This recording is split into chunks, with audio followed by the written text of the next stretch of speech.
Hello everyone, this is Professor Mir Shah once again with another video. In this video, we are going to learn the use of bimetallism under International Monetary System. Under this video, we are going to learn about the evolution of bimetallism, what were the uses of bimetallism, what are the advantages, and lastly, how did bimetallism collapse. All this we are going to learn in this video. So let us see what is bimetallism.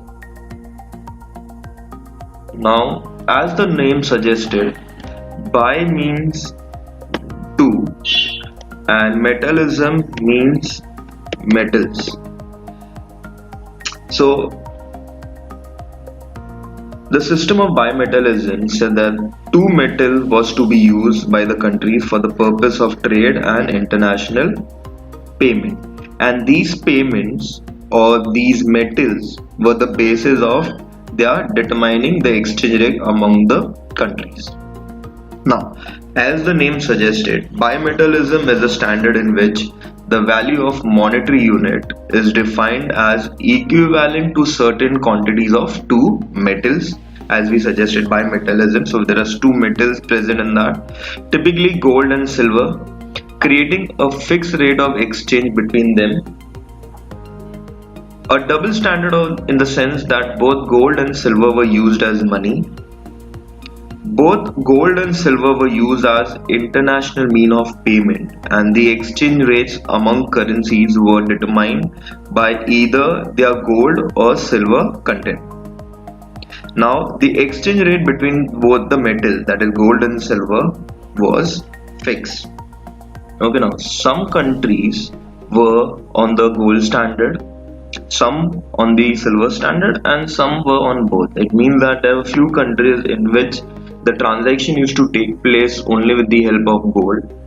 Some countries in which they used to use silver for transactions, and then there was few countries which were using both gold as well as silver metals. Okay.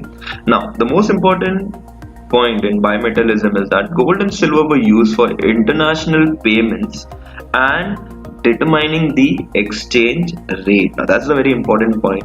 So now let us see how this is possible with the help of an example. So let us assume that there are three countries. We have, let's say, UK, we have France, and we have India.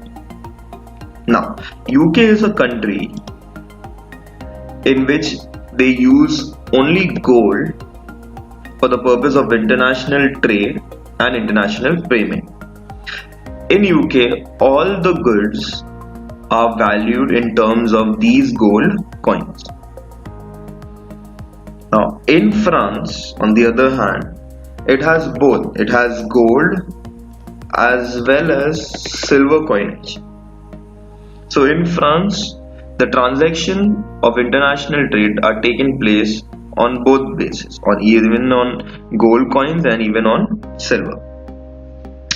On the other hand, India is a country which only uses silver as a mean of transaction. So in India, all the goods have been valued in terms of silver, and silver is the only mean which is used for international payment. Now we need to understand that how on the basis of these two metals the exchange rate is determined. Okay, let's say UK and France wants to trade with one another and UK wants to import goods from France. Then that particular good has to be valued in common metal or in a common base which is used by both the countries. So now if you look carefully, in UK they only use gold standard. In France they use both gold and silver. But in order to transact, they have to have common metal. So France will use its gold coinage to trade off with UK. So we can conclude by stating that gold is only one metal which is used by both France and UK, and hence for importing goods from France, that particular good, let us assume the name of that particular good is, let's say, goods A. Okay. Then this good can be valued by France in gold, and similar this goods can be valued in UK as well, on the basis of this common valuation, or on the valuation based on common metal that both these countries use. Now the countries can decide what amount is UK required to be paid to France for importing the product A from France.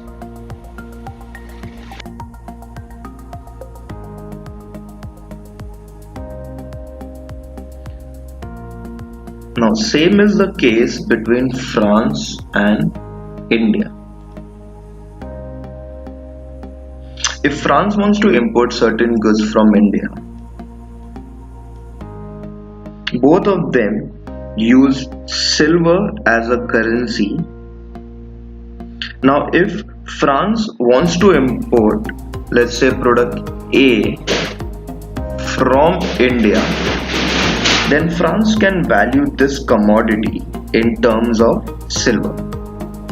And the same is the case with India, because India also have only silver coins, and India can value that commodity in terms of silver, and hence by this common valuation, or by the help of this common metal, both the countries can trade and determine the exchange rate between their own currency. However,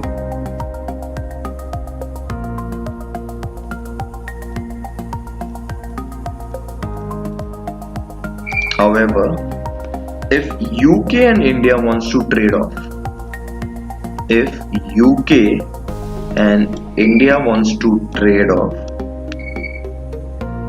it would be a little difficult for them, because where on one hand UK uses only gold, on the other India only uses silver as a metal for valuation of goods. So UK and India cannot directly determine the value of goods and cannot directly determine the exchange rate among their currencies. So it is only through France that UK and India can come to a common exchange rate or a common valuation of a particular product called product A. So if UK and India wants to trade, if UK and India wants to trade with one another, then UK can value the goods in terms of gold, and India can value the goods in terms of silver, and France can value that particular goods in terms of both gold as well as silver. Hence, France is the only country which operates on the bimetallic system, and it is only due to France that UK and India can trade with one another and determine the exchange rate between the two currencies of UK and India. Okay, now let us assume that France does not exist. So there is no country available which uses both the metals gold and silver as a mean of transaction. In that case, the trade between UK and India won't be possible, as UK uses only gold and India uses only silver. So if there is no country which uses bimetallism, then the trade-off between countries using two different metals won't be possible. Okay, so in this case UK and India cannot trade off, as their exchange rate cannot be determined. Therefore, it is a very important point has been mentioned that the presence of bimetallic country is a must. So for bimetallism, France has to be present, or a country has to be present in which it uses both the standard, that's the gold as well as silver. If that country does not exist, then it becomes very difficult for trade-off. So one can conclude that the determination of exchange rate among countries which operates on unimetallic on a unique metallic system is not possible. Now, what are the reasons which led to the collapse of the system, and what led to the collapse of bimetallism? So, as I had said, that the system of international monetary cannot operate unless and until we have countries which operate on bimetallic system or which have two metals in their hand. So this is what happened in case of bimetallism as well. Ultimately, all the countries in 1870, their reserves started getting lesser and lesser. So there was no countries in the world which was left which operated on bimetallic system. And the reason for this has been framed by Grissom, and it is known as the Grissom's law. Now the Grissom law said that bad money drives away good money, leading to unimetallism. Now bad money here refers to abundant money, and whereas good money refers to scarce money. Now again, let us assume, to understand this, let us assume again we have three countries. We have UK, we have France, and we have India.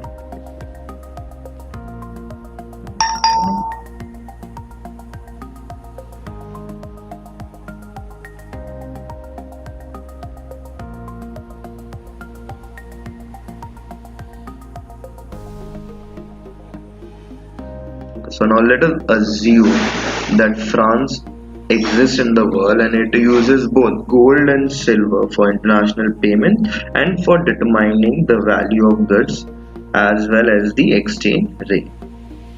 Now France over a period of time realized that it has, let's say, a lot of gold mines, and it discovered a lot of new gold mines. So since it has discovered a lot of gold, it has more of gold.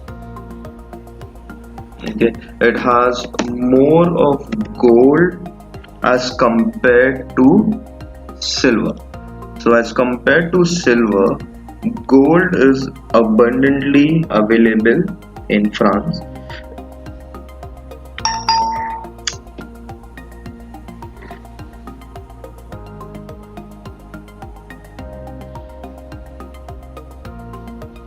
Now it is said that commodity which is available in abundance is undervalued, whereas the commodity which is available in scarcity, the stock value is always more.